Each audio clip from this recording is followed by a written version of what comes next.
My name is Langa. I'm mother of 4 kids. We've got 4 kids between me and my husband, and 2 girls and 2 boys aged between 3 and 19. I am happy to be part of Women of Hope project in Rotherham, which has given me the opportunity to talk to one of the inspiring women in England. Her name is Rihanna Walcott. I would like to thank Rotherham Council and WOW Women for the support to make this project a success for us. Thank you so much, Rotherham. Hi, Rihanna. Hello. Tell me about yourself.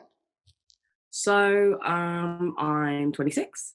I'm a PhD student at King's College London, looking at social media and how Black people present their identity online. And sometimes I'm a musician and I run a decolonization project and also work in mental health. Okay. Oh, that's lovely. That's a lot. That's pretty much everything, I think. You have put everything, but I will need you to explain a little bit more. So tell me, I would like to know when did you start singing? What? So I've been playing the piano since I was little. Since I had piano lessons from about age 8 to 14, and I did all of my grades in that time. So I got my grade 8 piano, and at the same time, like I really liked. I was playing classical music, but I really, really enjoyed jazz. So from being like about 8 years old, I knew that was like the only type of music I really liked when I was about 8. And since then, I've been listening to and singing jazz. And then I was in like a ton of choirs when I was young. And yeah, that sort of translated to me singing solo as a soloist when I was about 15, like school gigs and sort of things like that. And I think I sang with my first jazz band when I was 17, another school thing. And I had an a cappella group. Just like all of the really nerdy. I grew up in a cappella world, so we sang a cappella a lot, although believe me, I'm not a singer at all. So what kind of like do you mean like the traditional show tunes, a cappella stuff, or more gospel a cappella from Seventh-day Adventist Church? I've not done very much gospel stuff. An oversight, I think. But yeah, like loads of classical singing, loads of a cappella, and then eventually lots of jazz. So I had a band up in Scotland. Obviously, it's all been a bit disrupted because of COVID, which is a shame because we were good and we didn't get much of a chance to play together because all of us had loads of different jobs. So like for some reason, everyone in the band, like most of them were like doctors. So we had my keys player was a doctor who lived in Glasgow. My bassist was a PhD student who's now in London. Doctor on the trumpet, doctor on the drums. This is really weird. And we all lived in different places. And my favorite guitarist is an engineer. So, you know, and then eventually we were spread between Edinburgh, Glasgow, London, Newcastle, and that kind of, but we still get together and play whenever we can. Oh, that's lovely. I mean, professionals having something on the side, you know. Yeah, like semi-professional. Everything that I enjoy to do, I've monetized, which is really sad. Like all of my hobbies, like there's like very few hobbies that I have now that aren't stuff I also make money off, which is quite tragic, I think. Apart from like baking and all my plants, that's still just for me. You like baking as well? I like baking a lot. I did a lot of baking over quarantine, so. Oh yeah, a lot of people did. I actually baked as well. It came out horrible. I tried 4 or 5 times and I gave up. I tried to bake the South African amagwinya. They're fat cooks.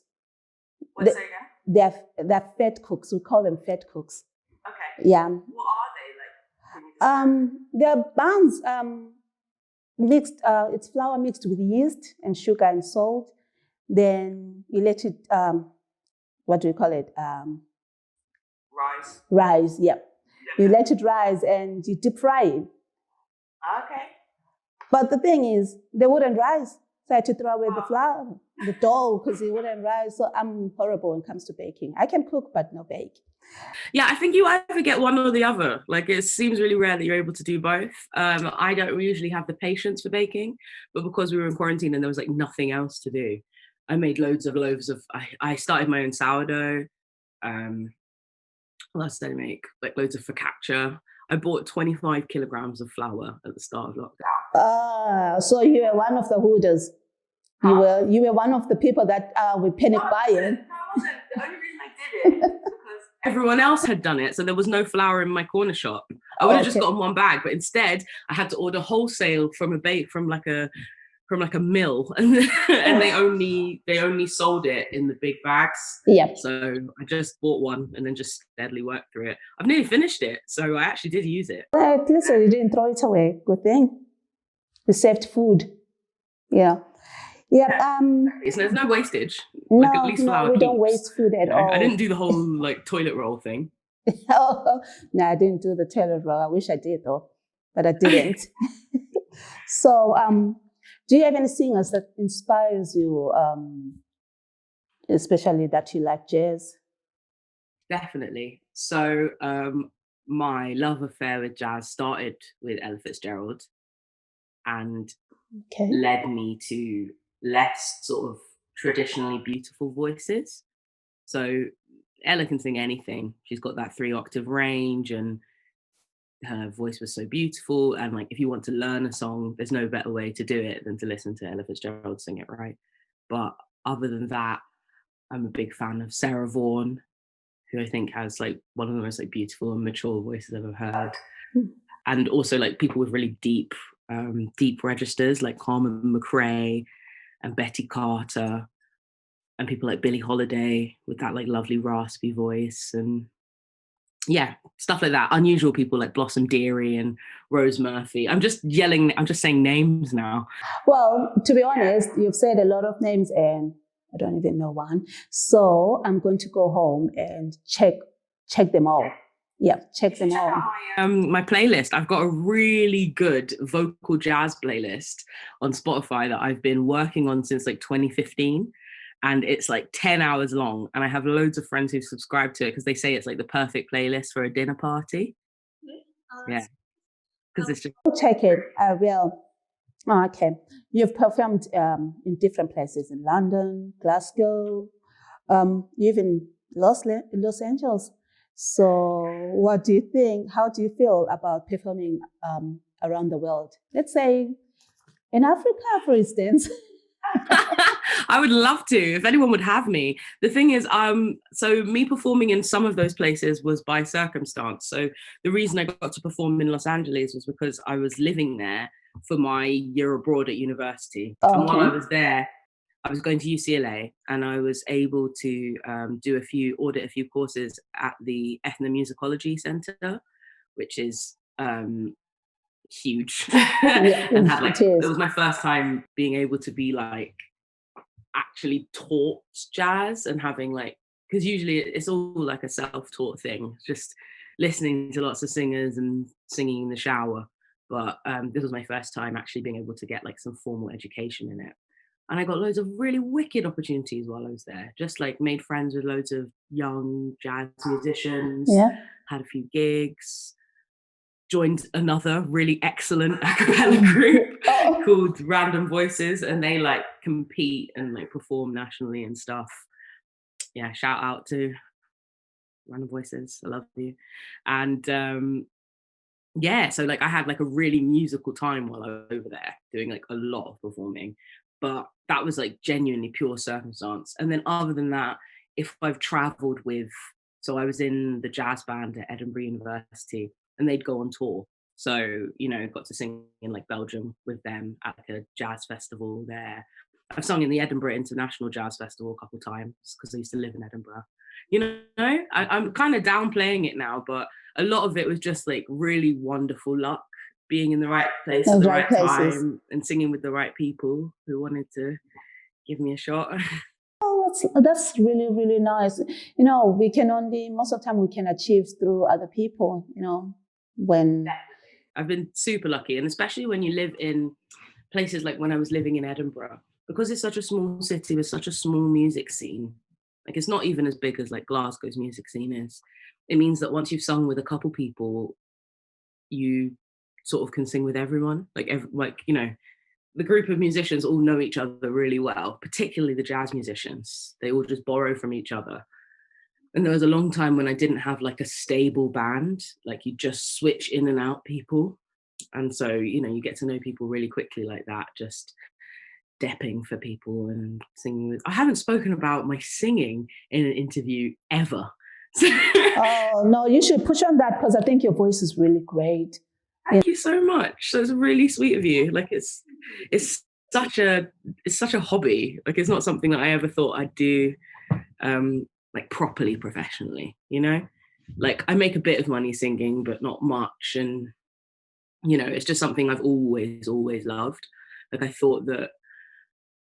I kind of thought at one point that I would do it at university, do music at uni, but my life took a different path and I ended up taking English because I figured I could at least keep up with being musical at the same time.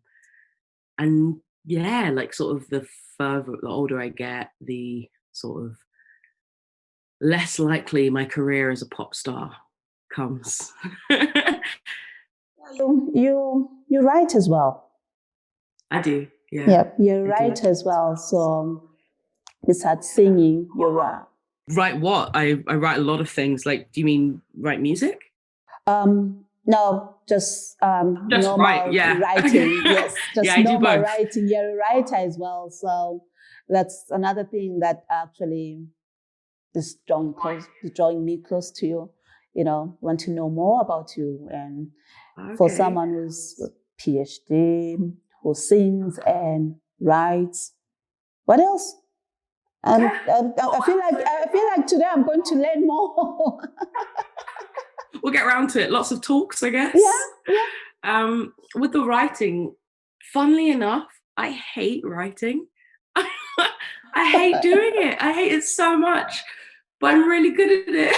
You're so good at it, so you don't have much choice there. You need to edit. What a sad complaint to have, but it just means that it's all I know, and it's people keep asking me to do it. And I love the finished product. I love researching, and I love being able to talk about things that I care about.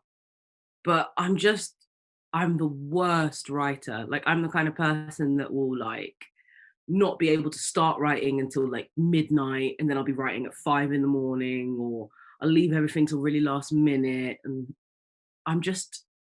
my writing habits are just all over the place, and I'm trying really hard to work on it, like, to get things on time and meet my deadlines, but I always take on way too much work.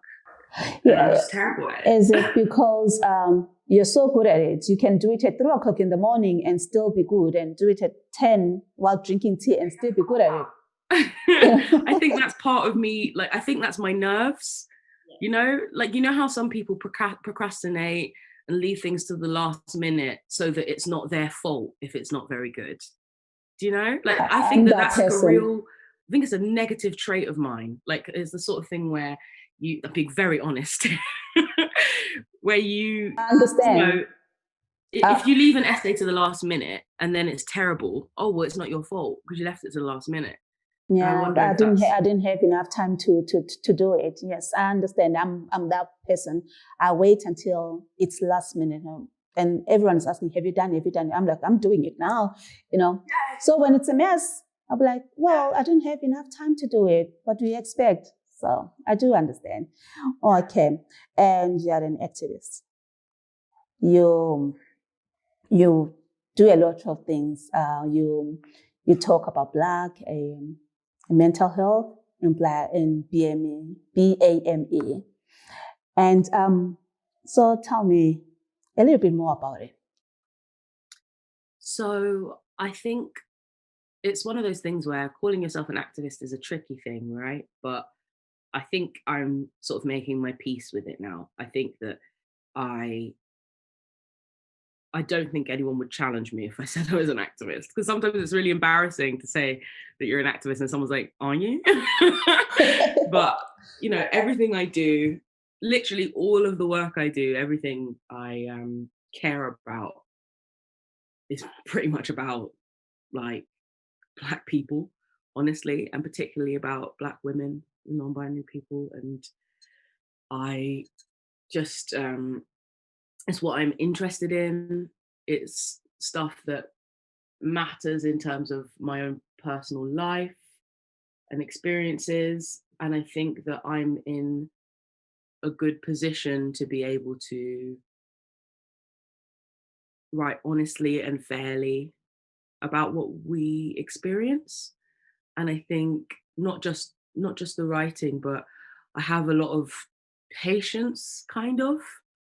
And well, my patience is running out, but I have some. And it's also I have got a lot of access to white spaces. So by virtue of being an academic, by virtue of doing my PhD and being involved in so many things, like I have been working with the NHS on like a mental health research project Yes. recently, and the Nottingham University. And I think that I'm in a position to use some privilege for good, and so I must. So it's the sort of thing where I have spent so much time in the university system, for instance, so much time. I've spent all my life in education. I've never taken a year out, which I deeply regret. But it means that I really understand how things work. And at this point, and I really feel like because I'm a Black woman in education where there aren't that many of us at PhD level and above, it means that I'm like all of us from, I haven't met a Black scholar who isn't also an activist, to be honest, in some way or form. We all know each other. Like I'm in a WhatsApp group with most of the other Caribbean PhDs in the UK. There's few enough of us to have a WhatsApp group and weekly meetings. So it's when you are that aware, that intimately acquainted with how few of you there are and how many barriers there are in your way, it becomes impossible not to say and do anything. Yeah. Because even just for your own like selfish reasons, you want there to be more people doing the work that you do, more people doing the research you do, and more faces to pass in the hallway who understands what's going on and who Yeah. you can work with and network with and write with, like it's in our own interest to have more of us around. And whilst like obviously representation will not fix the problems with like a deeply colonial institution, it is important to sort of work where you are. So I care about very much about like decolonizing the institution, about kind of tearing it down and starting again. But also, that's I can think that way in larger terms and think about the future and think about like imagine a better future, but I also need to deal with the present that I'm in. And the present that I'm in would be a lot better if there were more Black people around More me. Black people. Yes. Yes. Um. So how do you cope with your own mental health? You've got a lot of things that you're doing, and to be honest, yeah, and to be honest, when it comes to trying to be an activist for Black people and especially mental health, it does affect a lot. So how do you cope with that? How do you deal with your own mental health? Well, I have a really amazing support system. I've got a lot of friends who are in very similar positions to me. Like all of my friends are high flyers, really like everyone is has a workload that looks like mine, and we all make space for each other, keep each other sane, keep each other accountable as well. Have you taken a holiday?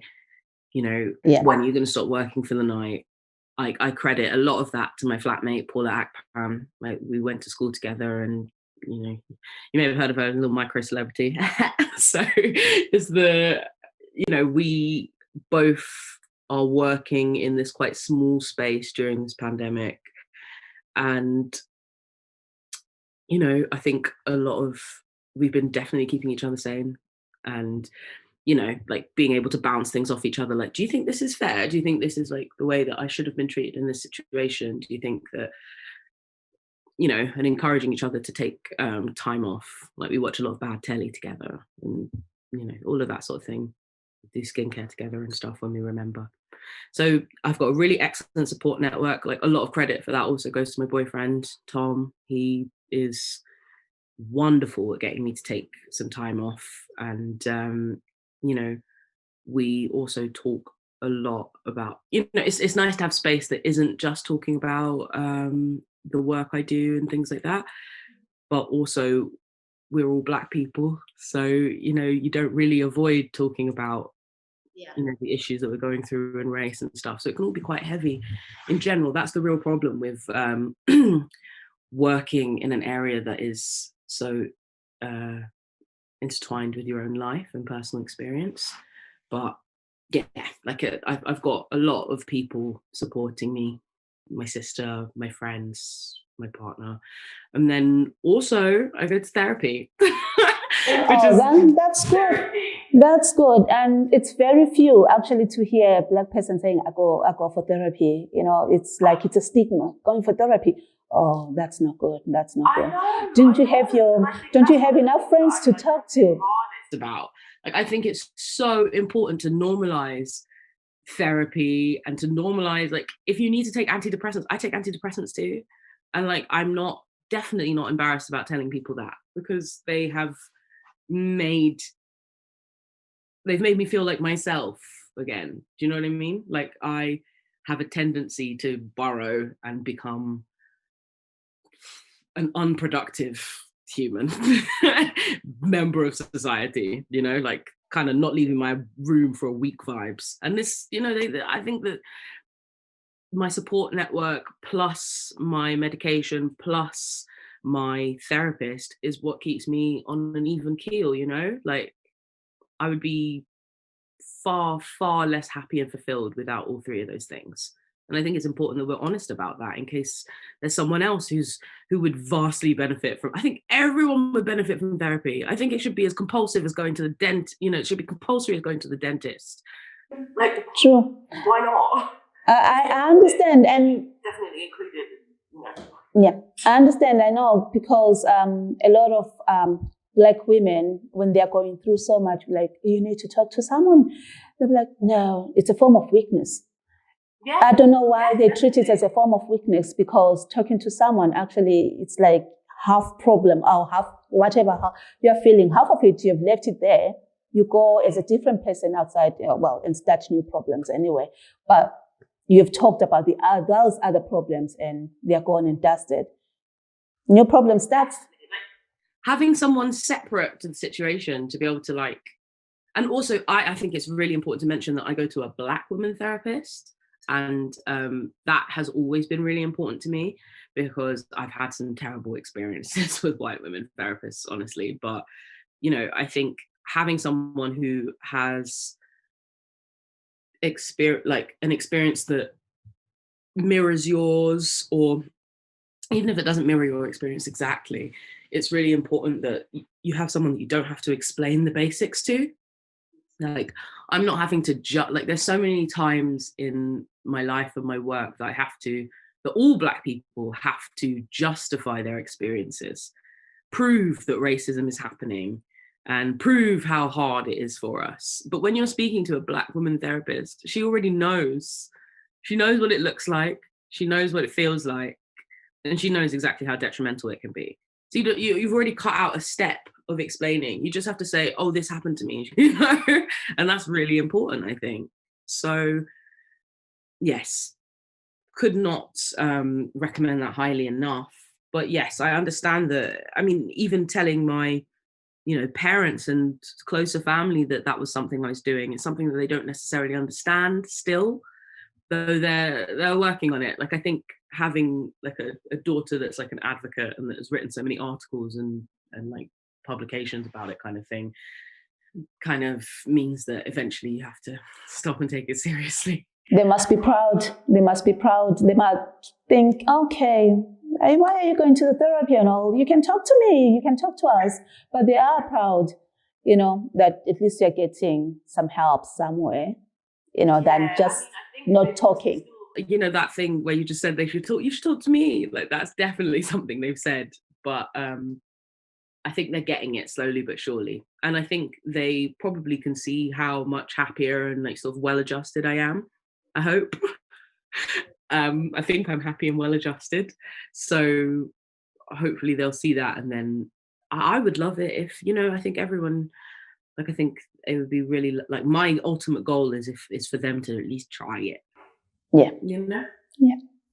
Yeah, we'll be telling women around Rotherham here, try, go. Because we tend to say, okay, talk to me, I'm listening, but I'm not a therapist. I'll be like, women tends to say, be strong, keep on moving, without even listening to the story. They're all going to do so many different things and say different things. Like, I love the fact that my therapist kind of holds me accountable and tells me things that, like, I don't necessarily want to hear, Yep. Stuff like, like if I've done something wrong, she'll tell me. Yeah. And that's important. Good thing about Black person, they do tell you, straight. They will tell you, like, no, you're wrong, which is good. Yep. And there was this Black Lives Matter, what has been happening, and how do you feel about it? I know you talk a lot about Black people and you really want to support Black people, and the Black Lives Matter came in and it brought so much misunderstanding with a lot of people. I see it at work. You get someone saying, "Oh, I'm so fed up about this Black Lives Matter," and I'm there and I don't know how to respond to it, because I'm Black. I'm the only Black person there, and I don't have anyone to support me and say, yes, Black Lives Matter in this way and that way. So Black, oh, okay, yes, all lives matter, So how do you handle this Black Lives Matter? Honestly, I don't tend to come into contact with that many people who would challenge that anymore. I used to, but I think I've done a very effective job of culling people like that from my life. Because I think it's so important that I am surrounded by people who understand that Black Lives Matter. Like, that is the base level. Like, if I have to argue to you that, like, Black Lives Matter and all lives matter are incompatible, if I have to do that work, then you really have no business speaking to me. Like, why? I'll send you my email. Then you can actually send all the information. So when someone says, you know what, all lives matter, and so fed up with this Black Lives Matter, then I can have something tangible, something real to say to that person. Maybe make them understand more why we're saying Black Lives Matter at the moment. I think the thing about it is I care about, let me just say it. I care about our well-being first and foremost. Part of our lives mattering, part of Black Lives Mattering, is that we are able to experience the fullest and richest joys that everyone else is able to experience.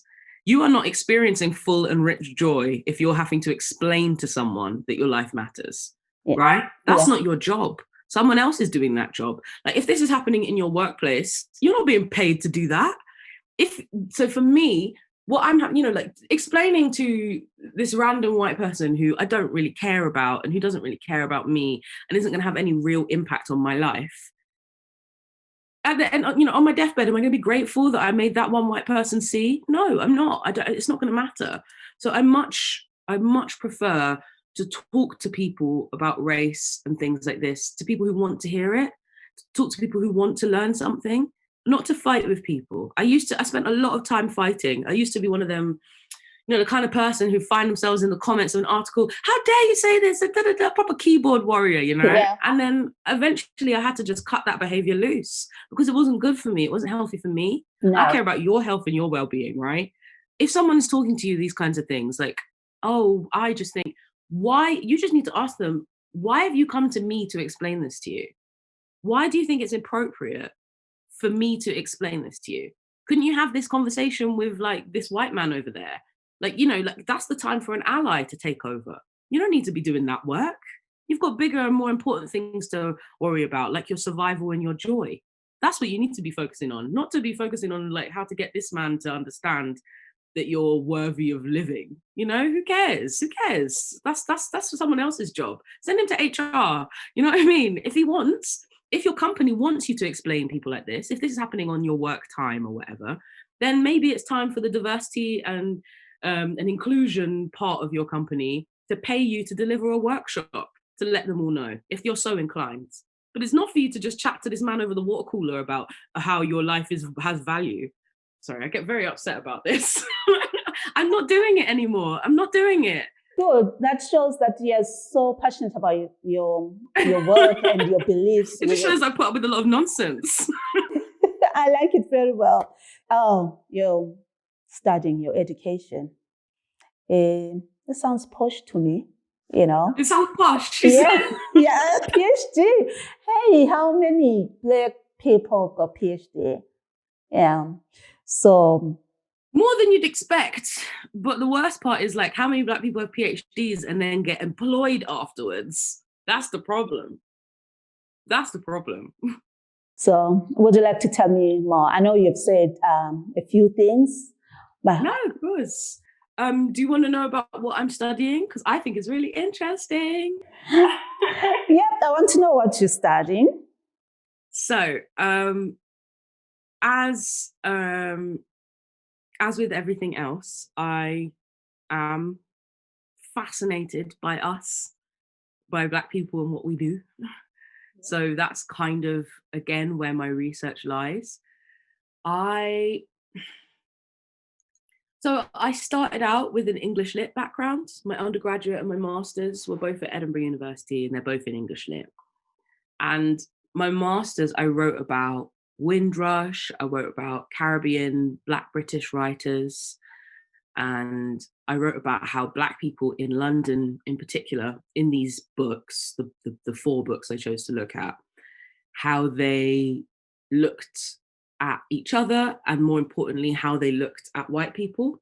So I was writing about the gaze and about reversing the gaze. And like, so the white gaze is the way that white people look at us and sort of talk about the other, the Oriental colonial other, and how we behave, and they're observing us and thinking about how Black people behave and what makes us tick. But I think what's important is that when we are being observed, we are also observing back. So there are strong, rich histories of Black people also writing about whiteness and observing things about white people and making our own conclusions to stay safe, and especially when moving to other countries, like there are like we call it, what is it, so like it's like the second sight. I can't remember what Du Bois called it. That's really embarrassing. Hold on, this is actually very important. I will not get this wrong. Double consciousness. Oh my God, how did I forget that? Oh my God, I hope my English teacher doesn't see this and then tell me off. But so it's that I'm interested in that double consciousness that Black people have, where we're both aware of how we're viewed by the world and by white people, but we also have a secondary ability to view the world as it is.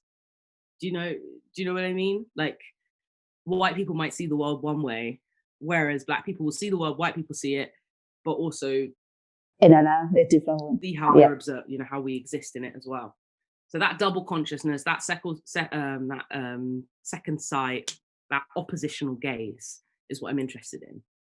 And so now I'm looking at how that functions on social media. I'm looking at how Black people talk about ourselves, about identity and race on spaces like Twitter and Facebook, how we talk about ourselves, talk about the other, what kind of sort of linguistic developments happen on social media in the ways that we speak about people. How does the fact that white people are watching factor into that? You know, the fact that we're observed having these conversations. No, this is like a really good example because we're having a conversation about race right now, a very honest and open one. But maybe would we be having this conversation differently if we weren't being observed? If we weren't aware that this would be watched by other people, that there's other people in the room right now? How would the conversation be different if it was just us, two Black people in a room?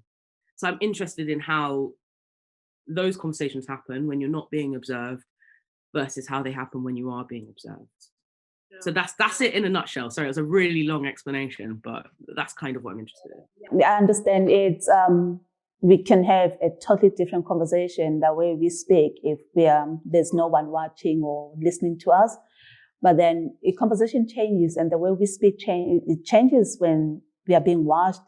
You know, when there are people around, we become more conscious of the things we say. I'm also, I mean, just thinking about that too, the fact that we're two Black women from different places as well, with different, dialects and everything, and probably different histories of slang and everything. But we are still talking about being Black. You know, it's definitely a diasporic conversation that's also informed by where you are in the diaspora.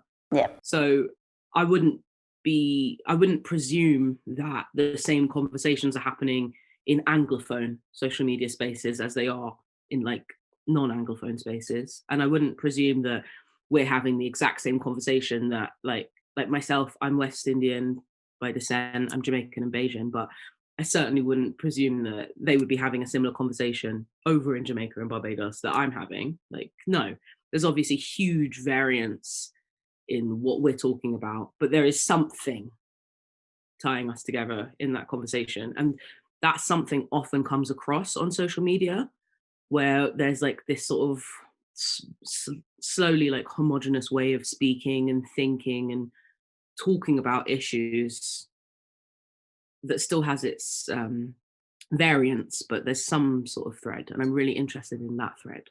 Okay. You've said a lot. So, what advice would you give to, me and a lot of young people who are still trying to get to university, but I know a lot of people will talk about university like, the finance, why I can't just work. There are so many Black young people who are choosing not to go to university. What advice can you give them? I think that rather than, aiming my advice to Black people, I think that it's more important that we aim that sort of advice at the institutions and at admissions offices. And, because you won't have, like, it's all well and good to have more Black students in the space, more Black students at university and doing these jobs. But if they don't make the space better for us to exist in, what's the point? You know what I mean? Like right now, there is an attainment gap for Black students where Black and white students going in with the exact same grades will come out with different grades. Do you know what I mean? So there's something about the environment, the university environment, that is not conducive to us doing well, that is not conducive, or as well as we should, or as well as we could, right? So I wouldn't recommend, I'm not really sure I would recommend what I've done. That's not really great to say, is it? But I don't think it's been all that wonderful. I don't think it's been, it's I can be grateful to it for the people that I met there, but a lot of the things that I have learned I've learned from other academics of color. So I've gotten there and then found my people, and then I do all of my learning outside of the institution afterwards. You don't have to be at uni to do that. Do you know what I mean? Yes. But I am grateful that I've done that, and I think it's important. And I do want to do something about the structure as it is and make it more hospitable to Black students. So, really, I would say that that advice has to go first and foremost to the institutions. Don't just tell us to come or say, oh, they're welcome here. Make us welcome there. You know, like, make sure that you're changing your curriculum so it's actually inclusive. Make sure that, you know, you're not in a classroom and suffering every day because the people around you are too, you know, don't understand. Like, you know, we're coming in with this double consciousness, with this second sight, with this unique perspective that actually puts us, I think, puts us heads and shoulders above lots of other students. You know, like, we have a better understanding of the world a lot of the time, and that's not fostered, that's not nurtured. When you're there, you're told that that second sight is wrong all the time, and that's part of the trauma of being a Black person in white spaces. You know, being aware of how things are and constantly having to deal with that without anyone really taking any notice of the fact that you know what's up. So until universities make these spaces better for Black children, I don't want to. Like, obviously, we should go because, like, we'll change it by being there. But I think this real message has to go to, you know, actual universities and institutions that have, you know, and the people who are high up enough to change the culture. Yeah. Because there is something in the culture that needs to change. You need to have more Black people teaching, more Black people in the, you know, as more Black people in the classroom, in the room, on both sides of the educational divide, but also a more hospitable space. It needs to be a place that is more than just a site of trauma. That's a powerful advice.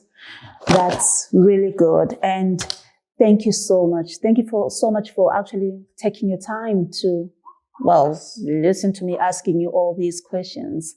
And your answers were just simple. And I hope you really continue to do so well.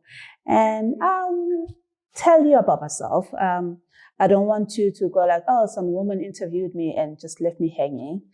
I'm a mom. I'm 42 years old. I'm a mom of 4 kids. Between me and my husband, we've got 4 kids.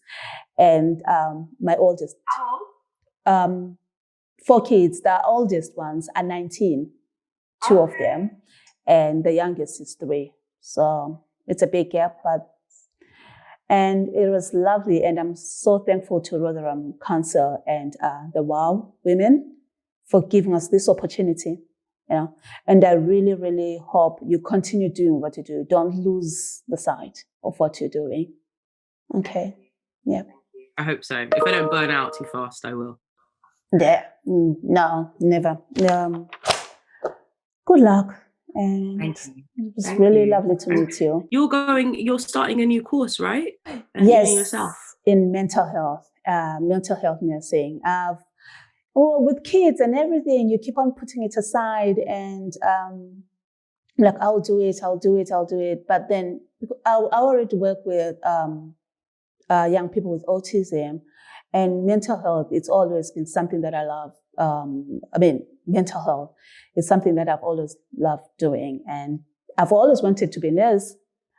Back home, you become a nurse for everything, but here it's either you're an adult nurse, mental health nurse, or child, and I love mental health. I'm so passionate about it. It's somebody's thinking, you know, how they think, how they're doing their things every day. When I'm at work, I'm watching how they're so different and individual, the way they behave. And so I really hope I finish, to be honest. I'm really glad to hear that. That's so great. Yeah. You know, I think it's so important that we have more Black mental health specialists. And yeah, I think it'd be great. That's great. Thanks. Thank you. You enjoy your team and make sure you give that cat milk. Yeah, don't forget. No, they're lactose intolerant, apparently. Wow, I'll give a them some oat cat milk. that is lactose intolerant. That's something new. That's something new. Whatever the cat drinks. Oh, I've never heard that one, to be honest. That's new to me. Okay. All right then. Thanks. Bye. Thank you. Thanks. Bye. Something very new, though you another sharpest tack that I found in the tin. You'll still press fine on my walls, and you can be very sweet. Who needs confectionery when we walk together? I find we're followed when we walk together. I find we're followed when we walk together. I find we're followed by trails of ants.